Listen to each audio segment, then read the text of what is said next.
রাজনৈতিক দলগুলোর সাথে আলোচনার বিষয় আছে, কারণ এটি একই সাথে এটি কেবল আইনগত সিদ্ধান্ত নয়, একটা রাজনৈতিক সিদ্ধান্ত।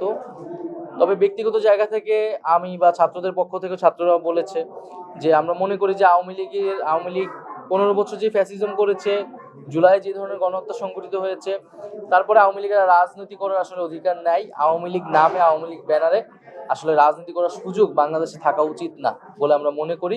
সেটার আইনগত প্রক্রিয়া কি হবে, রাজনৈতিক প্রক্রিয়া কি হবে, সেটা হয়তো আমাদের আলোচনা করে বের করতে হবে। আবার পাশাপাশি এটাও আমরা বলেছি যে আমরা কিন্তু কোনো প্রতিহিংসা হয়ে আমরা রাজনৈতিক প্রতিহিংসা শুরু করতে চাই না। আমরা রিকনসিলিয়েশনও চাই, আমরা জাস্টিসও চাই।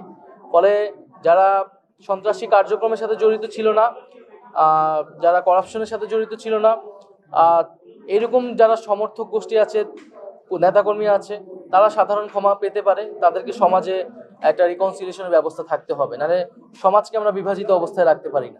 আমরা তো আলোচনায় আছি এবং সরকারের জায়গা থেকে সরকারের সম্পূর্ণ প্রস্তুতিও আছে।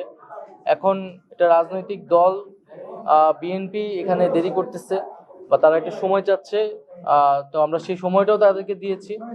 এখন দেখা যাক তাদের উত্তরটা কি আসে। কিন্তু আমি মনে করি যে এটা ছাত্রদের জায়গা থেকে এটা প্রথমে এককভাবেই ঘোষণার সিদ্ধান্ত ছিল। যখন রাজনৈতিক দলগুলো এটার অংশীদারিত্ব হতে চেয়েছে, তখন সরকার নিজে একটা উদ্যোগ নিয়েছে জাতীয় ঐক্য রক্ষার স্বার্থে। তো আমি মনে করি সেই ঐক্যের প্রতি শ্রদ্ধাশীল থেকে, গণঅভ্যুত্থানের প্রতি শ্রদ্ধাশীল থেকে আমাদের এই জুলাই প্রক্লেমেশনের কাজ দ্রুত এগোনো উচিত। সরকারের জায়গা থেকে কিন্তু সরকার যে কোনো প্রস্তুতি, সব ধরনের প্রস্তুতি নেওয়া হচ্ছে। তারা বলেছে তারা দ্রুত সময়ের মধ্যে, তাদের একটা মিটিংও হয়েছে যে তারা কিছু নীতিগত সিদ্ধান্ত নিয়েছে। আমরা হয়তো দেখবো আর কয়েকটা দিন, তারপরে হয়তো এটার আনুষ্ঠানিক বক্তব্য আমরা সরকার